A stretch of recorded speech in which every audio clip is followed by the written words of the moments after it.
Good morning, ladies and gentlemen. The 307th Bomb Wing extends a warm welcome to the family and friends who have joined us today. As a reminder, during the singing of our national anthem, military members should stand at attention and civilians should put their right hand over their heart.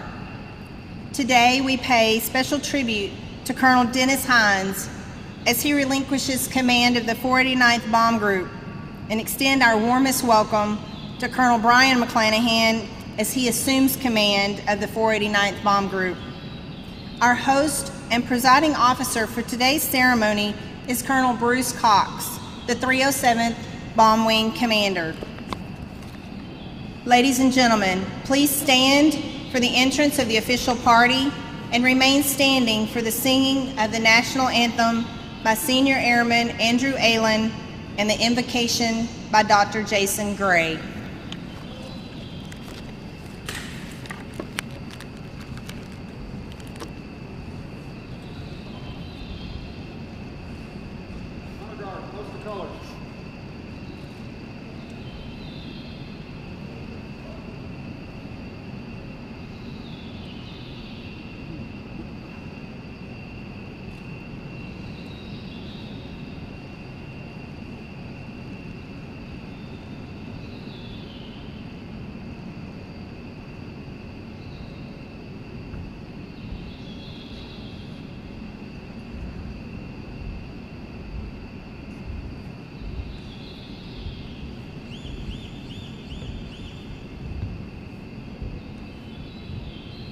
Go.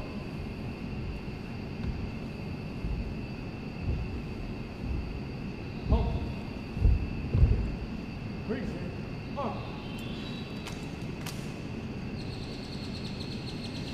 Oh, say, can you see by the dawn's early light what so proudly we hailed at the twilight's last gleaming, whose broad stripes and bright stars through the perilous fight o'er the ramparts we watched were so gallantly streaming, and the rockets' red glare, the bombs bursting in air, gave proof through the night that our flag was still there.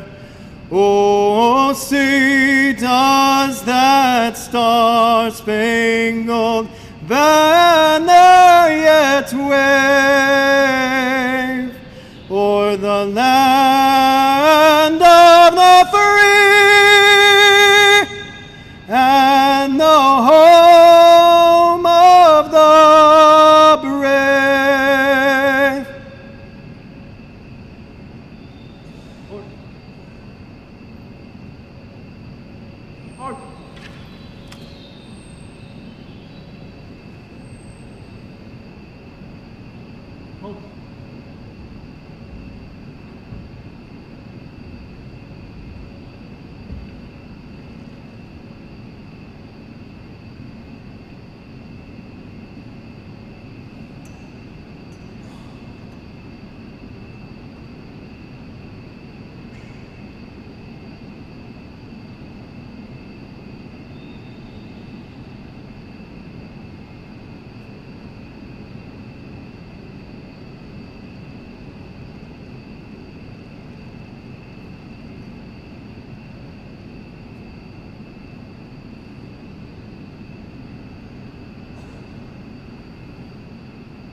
Let's pray.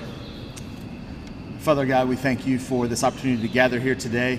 We pray your blessings on this service. We pray your blessing and protection for the personnel of Dyess Air Force Base and specifically for the 489th. God, we ask your blessings on Colonel McClanahan as he assumes command, and that you give him wisdom, and all those that are under his command, that you give them wisdom in carrying out their responsibilities. We ask continued blessings on this time together. In the name of Jesus we pray. Amen.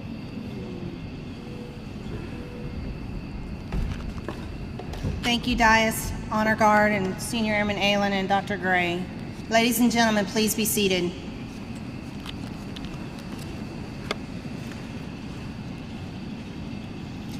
We are honored today to have some very special guests in attendance. Please hold your applause until all guests have been introduced. The AFRC Director of Air, Space, and Information Operation, Major General Kenneth Lewis, Jr. The 7th Bomb Wing Commander, Colonel David Benson and his wife, Ann. The 7th Bomb Wing Vice Commander, Colonel Michael Miller. The 7th Operations Group Commander, Colonel Justin Boldenow.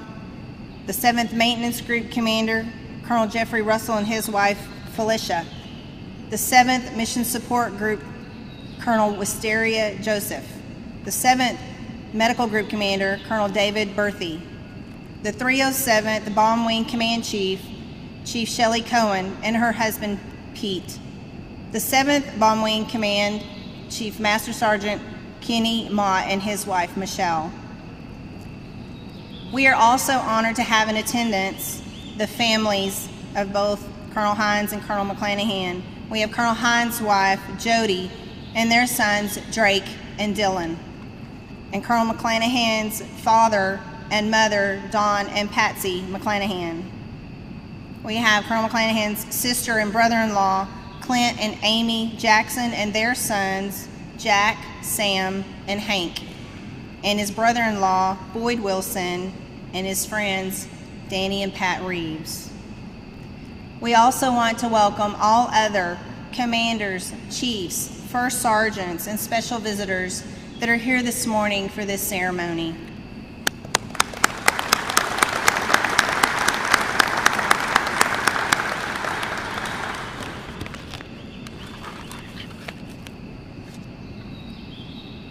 The change of command is an official, formal, and brief ceremony deeply rooted in military tradition. It is a visible means of handing the reins of command from the departing commander to the new commander.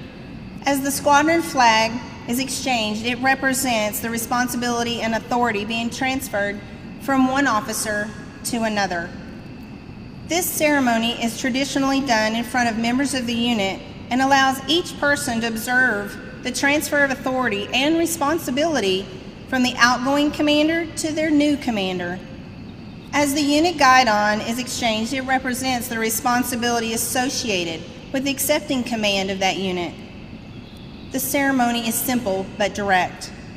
The departing commander faces their reviewing officer, salutes, and states, "Sir, I relinquish command." The new commander faces the reviewing officer, salutes, and states, "Sir, I assume command." 8 words spoken in all, but in those 8 words, the responsibility for the 489th Bomb Group and its mission and all of its personnel are transferred. It's my pleasure to introduce our presiding officer for today's ceremony, Colonel Bruce Cox, the 307th Bomb Wing Commander.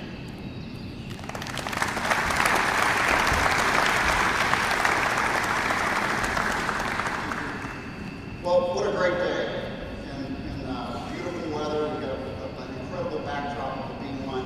Before I get going, I've had the honor now to hear a young senior airman sing the national anthem twice this morning. And I know it's not appropriate for a round of applause during the official portion of the ceremony, but what an incredible job. Young man, you've got skills. Not only was I paying attention, whatever hair I have left is paying attention. Thank you for doing that. A round of applause.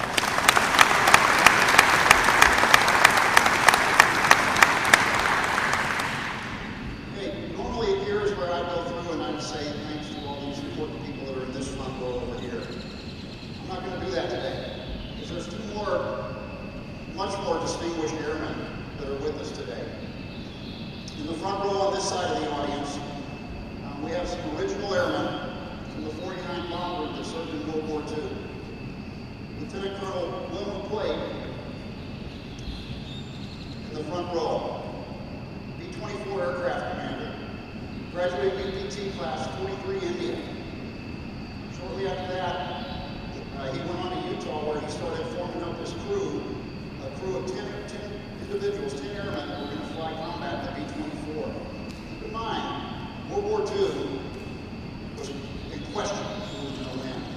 There was not a dominant power in the world. We were fighting for our very existence. About the time he was putting his crew together, there was another young airman to be, wasn't quite old enough, had to we'll call it a little fib about what year he was born when he went into the station and started to enlist in the Army Air Corps. Harvey Tolson joins us in the front row. He ended up as a tail gunner on the B-24. These two great airmen formed the foundation of the 49th Bomb Group. So gentlemen, airmen, thank you for your service. I want you to look around and soak in today's events. The Air Force that we enjoy today, the dominance that we have in the world, and the air power that we provide our nation and all the free nations of the world, we stand on your shoulders. Thank you very much.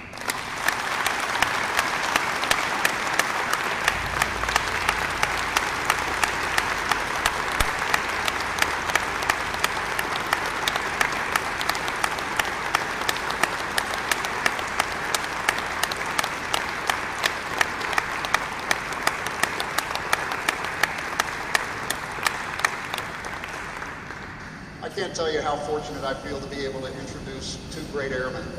And I've got two other great airmen standing behind me here. And thank you all for being here and taking part in the change of command of the 49th Bomb Group.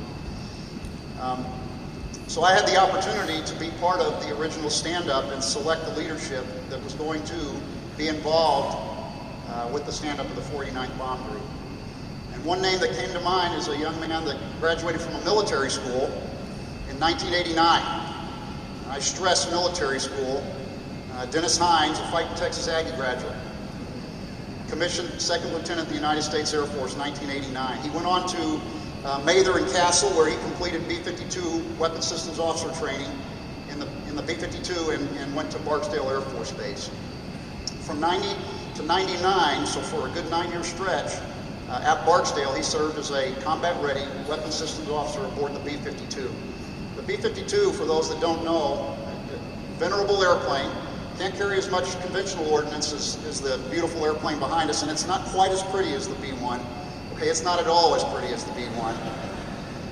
But it does something unique in the world today, and that is the standoff nuclear capability and the flexibility that it provides our nation. That's a tough job, and both of these gentlemen held that seat where they were responsible for an awesome amount of really destructive power that if need be, they were responsible to deliver that ordnance to the enemy. 9 years. In 1999, Colonel Heinz transitioned to the reserves. So he hit his service commitment and he transitioned to the 93rd Bomb Squadron. Right there at Barksdale, it's under the 307th Bomb Wing. Combat coded at the time, where he then took part in combat operations. He did this for about another 10-year stretch.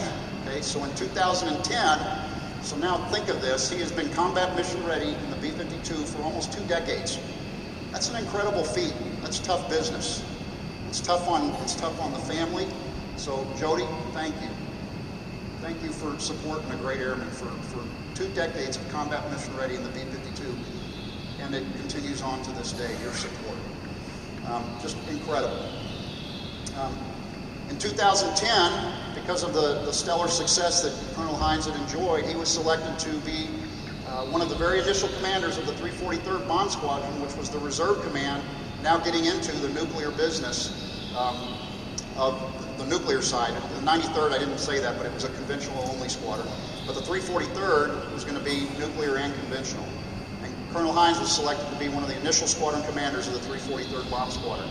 He did that for 3 years, till 2013, and he was pulled up to the wing staff to start basically running all the inspections for the entire wing. Somewhere along that way, in late 2014, another Aggie showed up on the base that didn't really even know how to spell bomber. And this Aggie needed a lot of great bomber airmen to surround himself with. That Aggie was me, by the way. And I was beyond fortunate to have Denis Heinz working across the hallway. He became not only a great friend to me, he became a mentor and an advisor and helped me transition into the role of being the 307 Bomb Wing Commander. Wouldn't have been able to do it without him. It became very apparent to me as we got closer and closer to standing up the 49th Bomb Group what his future was going to be. He was going to be the first commander of the 49th Bomb Group. And he came out here, and then in October of 15, he stood up the bomb group. And I don't want to say the rest is history because this organization's writing history as we speak. The stats that we measure some of our organizations with in terms of individual medical readiness or just airmen ready to deploy, the 49th Bomb Group is not just number one in the 307 Bomb Wing. It's not number one in 10th Air Force. It's number one in the United States Air Force. Now you can say, well, they're a small unit. They don't have a whole bunch of problems. I'm telling you, every airman that's joined them came to them with zero readiness in the Air Force Reserves, and they made them number one in the Air Force in terms of readiness. That's leadership, my brother. That's setting the bar high, okay? And I told him when he came out here, you've got the honor and the opportunity to establish the culture, re-establish the culture of the 49th Bomb Group, and put the bar high. And Dennis, you did it. The maintenance phenomenon out here, they have helped the DIAS team as a whole to the point where they have now, for the sorties that they've generated, they've got 100% sortie reliability, maintenance deliveries on sorties. That's unheard of in these very, very complex old airplanes. I mean, these airplanes are mid-80s. So they have been really, and they have been put to the test. Okay, so the B-1 has been the most overworked community in the United States Air Force in the global war on terrorism for, for the past decade and a half. So really just an incredible result, and I couldn't be prouder. Colonel McClanahan. So he went to another military school somewhere in Colorado. Probably got a little bit of military training in him out there at the United States Air Force Academy. Graduated in 95. From 95 to 01, he served as a civil engineer in the United States Air Force at active duty posts at Guam, Seymour, and Pope. Okay, in 01, he decided to transition to the reserves, but again, transition out of the active duty, but he wanted to continue being an airman, and he joined the Air Force Reserves. Showed up at Barksdale in 01 as in the civil engineering squadron. Well, we all know something happened in late 2001, and something spoke to a young airman who had a future as a commander in the civil engineering squadron, and he decided to go a different path. He wanted to be on the business end of the United States Air Force and bring a little justice to people who needed it. He started pursuing a way to get into the weapon system seat of the B-52. In 2003, he completed that training and returned back to Barksdale, where he served again aside Colonel Heinz, Combat Mission Ready Weapons Systems Officer in the B-52. He did that for the next 8 years. And then in 2011, he took a job that's even more daunting than being a Weapons Systems Officer in a Combat Mission Ready Squadron. He took a staff job. And listen, that's where our paths crossed. And I can't speak highly enough of BMAC. We might have to pause here a little bit when the B-1 taxis by. We'll see. Can you guys still hear me in the back? Good? Okay, so in 2011, he takes a staff job at Afric, and he's surrounded by a bunch of, can I say it, egotistical fighter pilots? I wasn't one of those, though, was I? Okay. I was working A3 and A358 issues at the NAF level. And I tell you, when this gets bad, we'll just take a pause and we're going to all enjoy the sound of freedom. So y'all can turn around and look at a beautiful B-1 taxiing by here hopefully shortly.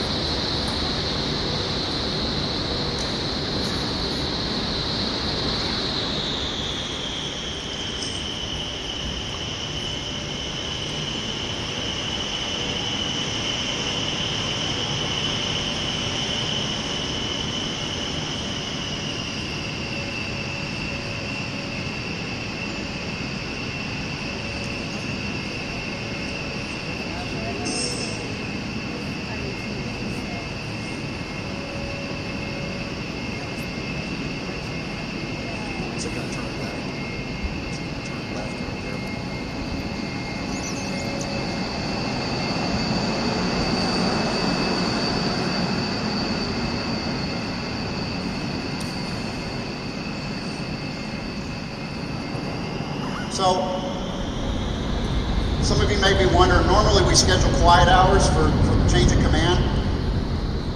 The reason this happened is I told you these airplanes are old. Their primary airplane broke, but to the maintenance credit of the 7th Maintenance Group, had a spare ready to go. The air crew stepped over to the spare, did a rapid start. They're taxiing out. They're going to make their time on target. Okay, so they're on a training mission where they're going to be practicing to be able to go do the nation's business.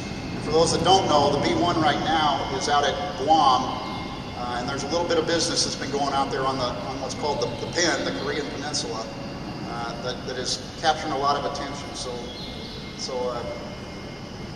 Dogweed, your airmen at Guam, and the airmen of the 49th Bomb Group at Guam are going to be leaned on again. Okay?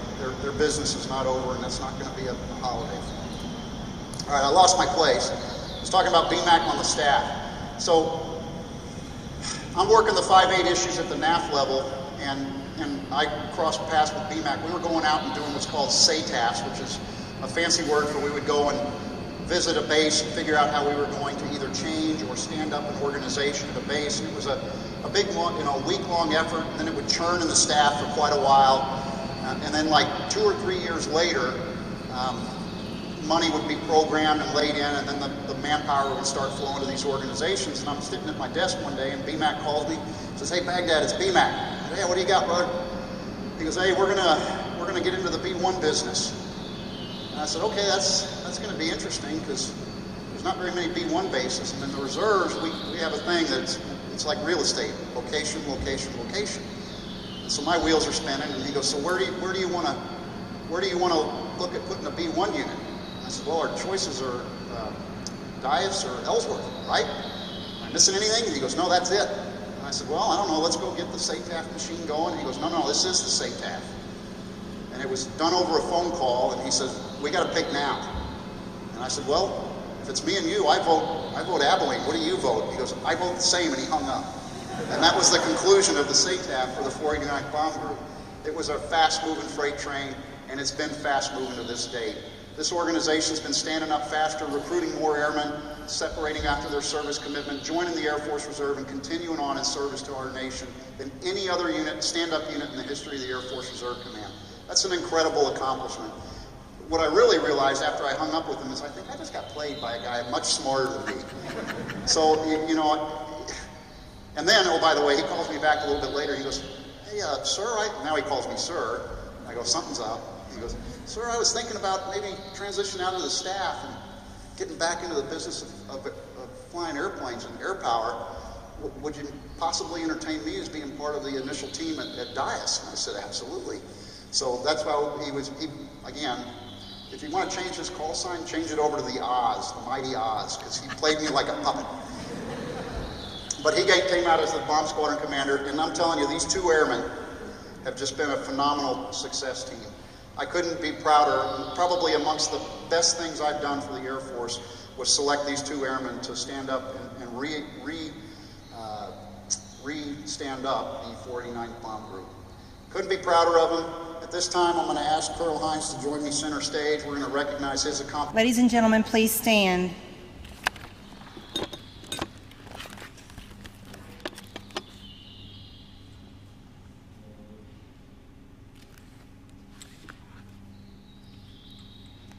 Attention to order.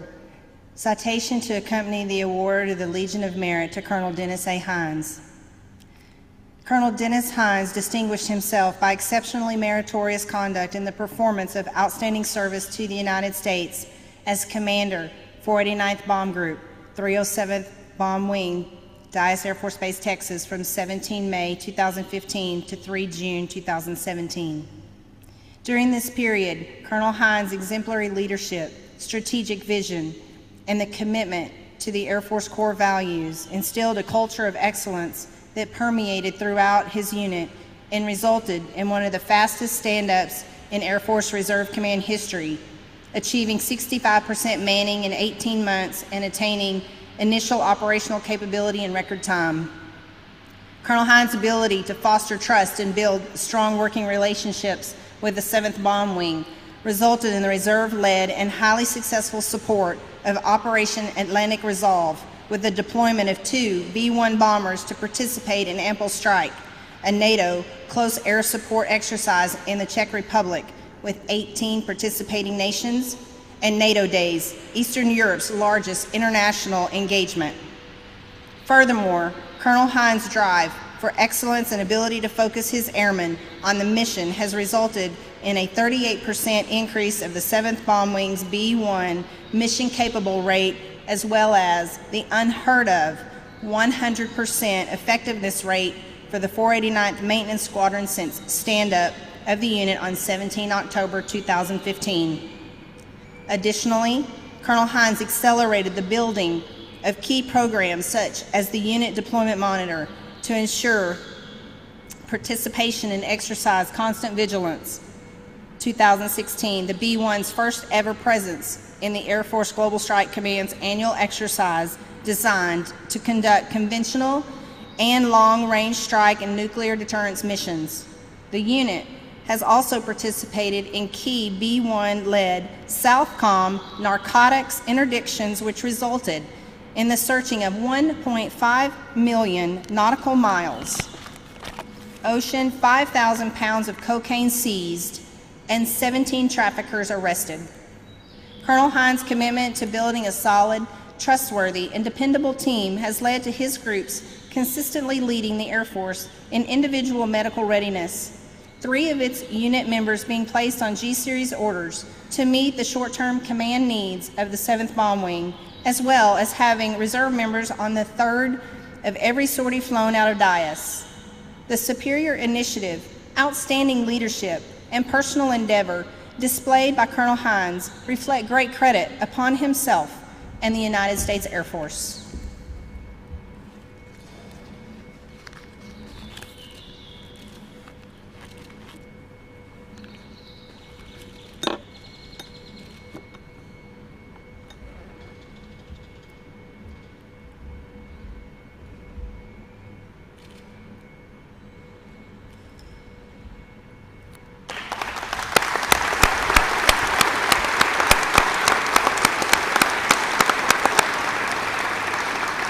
Ladies and gentlemen, please be seated.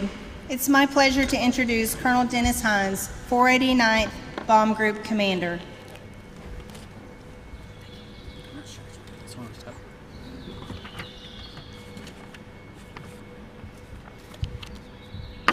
Thank you, Colonel Cox. If I didn't know we were going to do that much good stuff, I would have made us do a little less. That's a long time to stand there. Wilmer, RB, Mary, Richard, Kathy, Lucille, Jewel, David, and Heather. I did not know any of those folks were going to make it here. It's an honor and a surprise to have you. Thank you very much. General Lewis, Colonel and Mrs. Benson, Colonel and Mrs. Miller, Chief Cohen, fellow group commanders, chiefs, Team Dias, and particularly the airmen of the 49th Bomb Group, good morning and thank you so much for being here today. Today my role is simple. I relinquish command of the 49th Bomb Group to Colonel McClanahan. BMAC, the next step in the evolution and growth of the unit is now up to you. Command of the 49th Bomb Group has simply been the best assignment of my career, and the reason for that is right here in front of me. It's my family, the original 489th family that I've come to know and love, Team Dias, support from the 307th, and my reserve family, the 489th Bomb Group. I could have not moved to Abilene without the love and support of my family. To my lovely bride, Jody, 2 years living in a different state actually brought us closer together. And now that I'm home, I have a deeper appreciation for you and the time we spend together.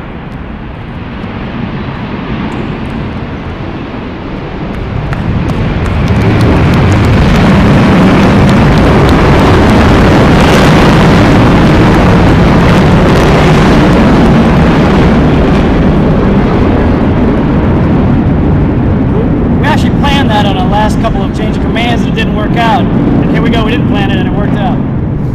So Dylan and Drake, you guys are phenomenal. Thanks for being such fine young men. And you know, I never lost a night's sleep worrying about you or the decisions you'll make.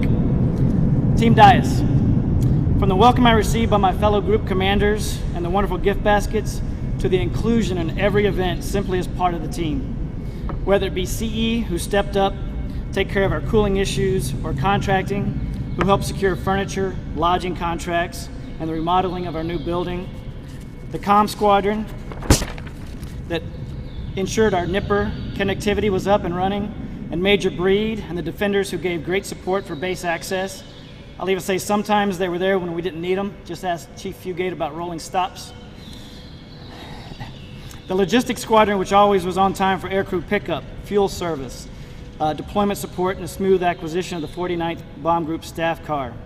FSS ensured lodging for our drill weekend, childcare services, and a DFAC that opened early to feed our airmen.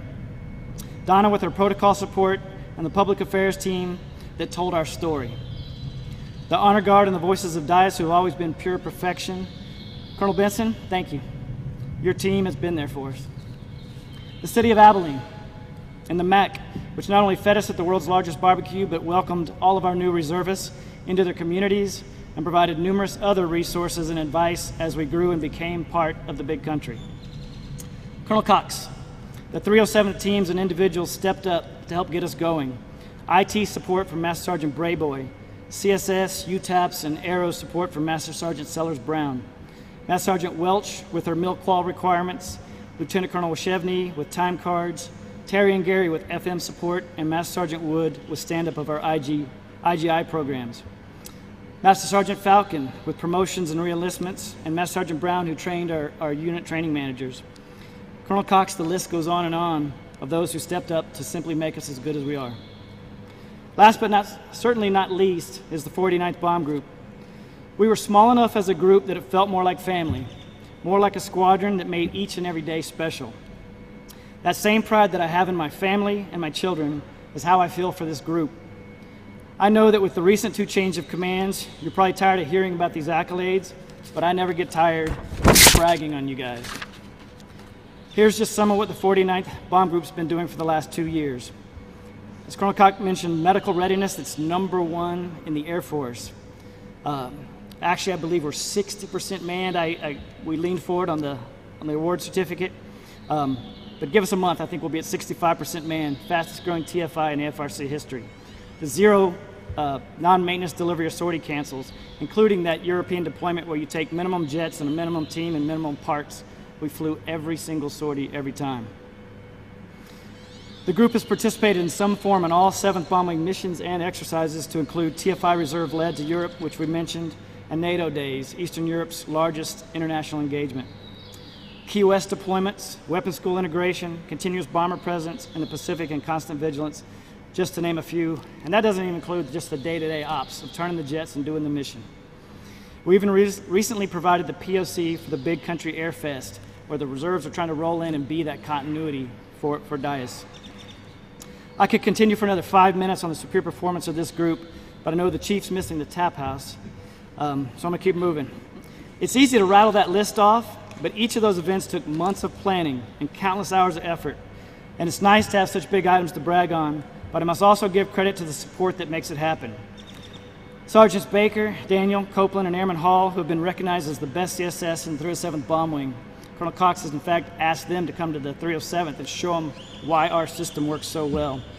Master Sergeant Mellick and Taylor, whose medical prowess ensured that we're medically ready to fight, and Chief Fugate Sergeant Daniel, who ensured we were fit to fight with our PFT program. Phil McCorkle, you're the only guy I know that can spend more money than my wife. To the maintainers and the crew chiefs such as Wink, K-12, Sfadine, Parrish, and T. Sounds like a band. You guys made sure my B1 career never experienced a maintenance cancel. Thank you. Augie, who kept me in wheels. The Wizzos of the 345th Bomb Squadron that get tired of me with that look of a dog watching TV in the jet and finally made me learn what I was doing. I could literally put the recall roster in front of me and rattle off name after name, so I'm sorry I can't mention everybody. But you guys have done outstanding. And I know it's time to hand this over to BMAC, because I think he wants more than just my parking spot in my office. So thank you for making this the best job in my life. To the Bomb Group staff, you guys are family. You are who I interacted with on a daily basis, and working with you is what I'm going to miss the most. My last order as the commander is that you stay in touch. I want to follow your reserve careers as you excel in AFRC. Finally, I want to give a special thanks to Major Bartley. As you know, in a growing unit, we all wear many hats. I never had a deputy or an exec Therefore, she was my acting deputy, my civilian personnel officer, my exec, my protocol officer, my officer in charge, my special projects manager, a mentor to my staff, and I'm sure there are several other hats she wore. So Misty, I would like to present to you the first lithograph produced for the TFI Association here at Dias. I couldn't have done it without you, so thank you.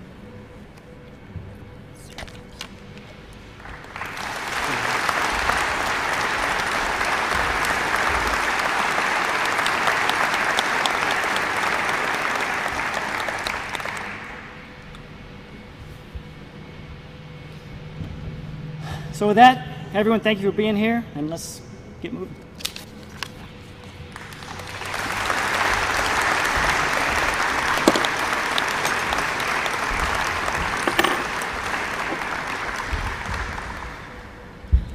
Ladies and gentlemen, please stand for the 489th Bomb Group change of command.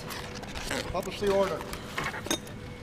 In accordance with the provisions of Air Force Instruction 51-604, General Order 17-005, Colonel Denis A. Heinz relinquishes command of the 489th Bomb Group. Colonel Brian M. McClanahan III assumes command of the 489th Bomb Group effective June 3, 2017.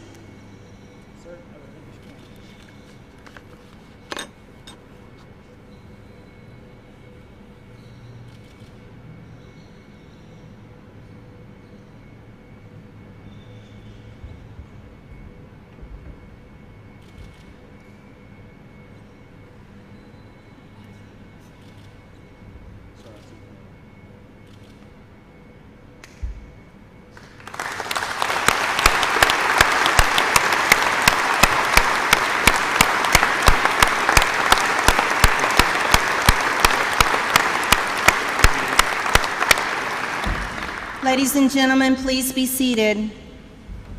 The commander of the 489th Bomb Group, Colonel Brian McClanahan.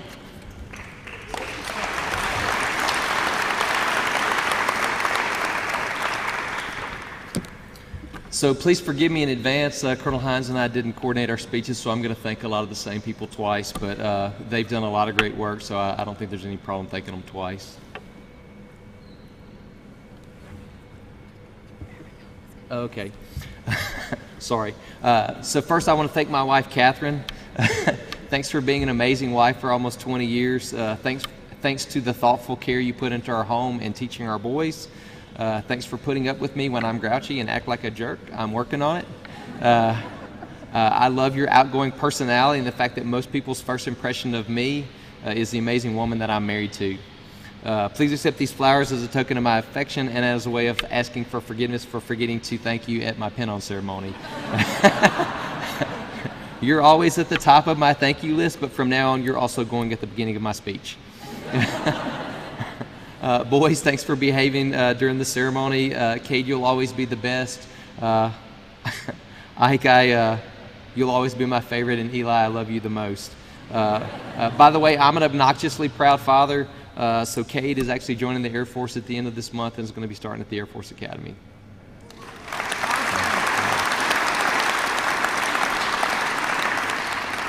Mom and Dad, thanks for being here and for being great parents. If the Air Force thinks I'm a halfway decent human being, it's because you raised me to be one. I want to thank my sister Amy and her husband Clint for being here with their boys. Probably the only true joy of having a sister who's 12 months older than me, thanks to my love crazy parents, is an opportunity to embarrass her in front of people. So you know I want to tell a story right now, but since I'm trying to keep this under 3 minutes, I'm not going to. My brother-in-law Boyd, thanks for being here representing the Wilson clan. I know your mom and dad would have loved to be here, and it's a treat for me that you're here. Pat and Danny Reeves, thanks for being here. These are probably my oldest friends on planet Earth. When I think about neighbors, your faces are the ones that come to mind. Jason, thank you for the invocation and for being my pastor, and thanks for the other folks from Redeemer Church that are here. My apologies for not making it to the church workday today. I want to thank the World War II vets for being here. This would not be a 49th Bomb Group event without you guys here, and so I want to thank you so much for your patronage for our unit, what you did for our country during World War II. I hope you guys keep coming back for these, and I want to thank their family members who continue to support the 49th Bomb Group. Thank you so much.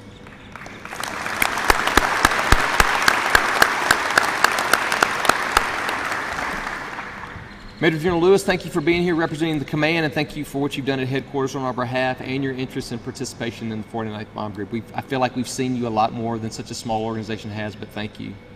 Colonel Cox and Chief Cohen, thank you for leading the 307th Bomb Wing. Thanks for giving your West Side component a little bit of leash to do some things out here, but thank you for including us when you're taking care of the wing. I know it's easy to forget about geographically separated units, but you've come here numerous times, and I have a sense that you're always looking out for us. Colonel Cox, I've always appreciated your enthusiasm for the Air Force, and I think we're like-minded in our advocacy of the merits of citizen airmen. Colonel Heinz, thank you so much for double-checking our work. It's been a busy couple of years here, and we're still growing the people we need to do everything with the kind of polish, but your attention to detail has made us look better, look sharper. I appreciate the sacrifice you made by taking time away from Jody and your family to serve as our group commander, and I enjoyed being neighbors with you and Merle. So thanks for leading me a bomb group with high morale, with great officers and outstanding NCOs, and a superb support staff. Colonel Benson and Ann, Chief Mott and Michelle, Colonel Boldeno, Colonel Miller, Colonel Russell, Colonel Joseph, Colonel Berthy, and the entire leadership team here at DIAS.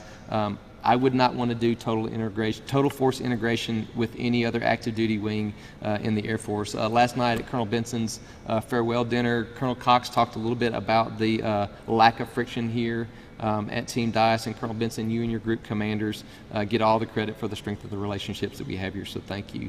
Since the 49th Bomb Group has stood up, you've incorporated us into every deployment, every major exercise. You've given us opportunities to not only display the B-1's awesome capabilities, but you've given us chances to lead at places like Ample Strike and Key West.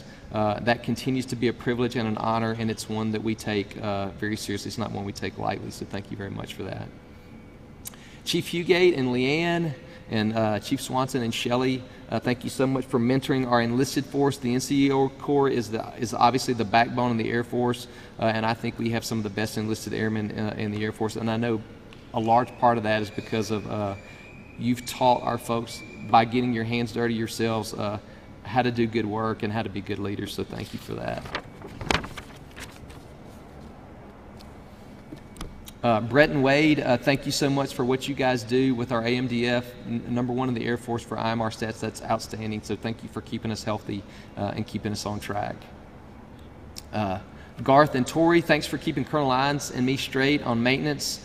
So often when it comes to that, I've just pressed the I believe button and just assumed that the maintenance piece is going to handle itself, and I've never been disappointed, but please get me smarter on how you do it.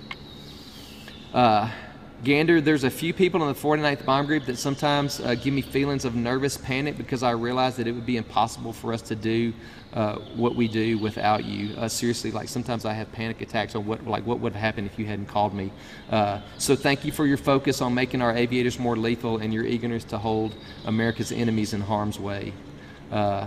Missy, the other person that gives me pause, is you. When we rely on you for so much. You're the IG, but you're also the director of staff, you're the exec, you're the group protocol officer.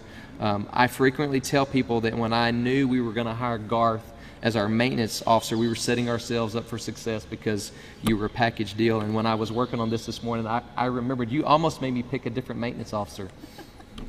I'm glad I didn't. So thank you for everything you do here. Finally, men and women of the 49th Bomb Group and the men and women of Team DIAS, thank you for everything you do for our country. Thank you for the sacrifice and the hard work you do to make sure that we are the best Air Force in the world. So before I get off stage, I want to tout the benefits of the citizen airman. So I've been a full-time airman in the reserve since 2008, and I've enjoyed that work immensely, but I spent a couple of years as a traditional reservist, and despite the fact that I'm working full-time now, I've never lost my appreciation for those who are willing to serve their country while still holding down a full-time job in the civilian sector. Citizen airmen are a great resource for our nation. The traditional reservist aviators in the 345th are required to meet the same flying quota and the same combat readiness standards as their counterparts in the 9th, and the same is true for our maintainers. They have to maintain the traditional reservists have to maintain the same skill levels as their active duty counterparts, but they often do it in only 6 days a month, and while they're trying to hold down full-time jobs at places like Lockheed Martin, the Abilene Police Department, and sometimes they're full-time moms. They provide not only a desperately needed cost saving to the federal budget, but they are the Air Force's best form of public relations, because they are the neighbors, the co-workers, and the church members of the other 99% of the American population who don't know what it's like to serve in the military. So my pledge during my time in command is to take this valuable resource, take these great Americans, and sharpen them to the best of their ability to accomplish the 7th Bomb Wing's mission and continue providing death from above. Thank you.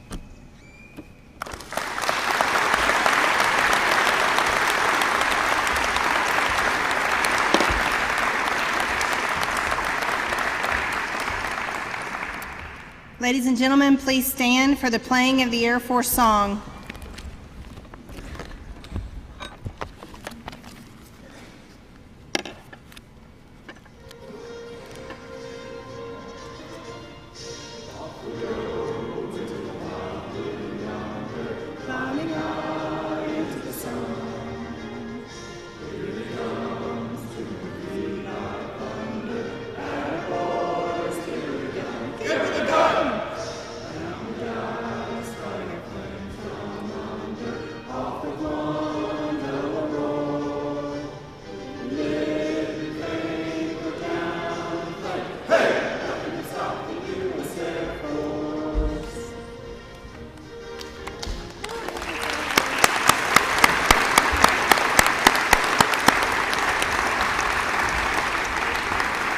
This concludes today's ceremony. On behalf of the 307th Bomb Wing Commander, thank you for attending, and please join us at the reception here in the hangar.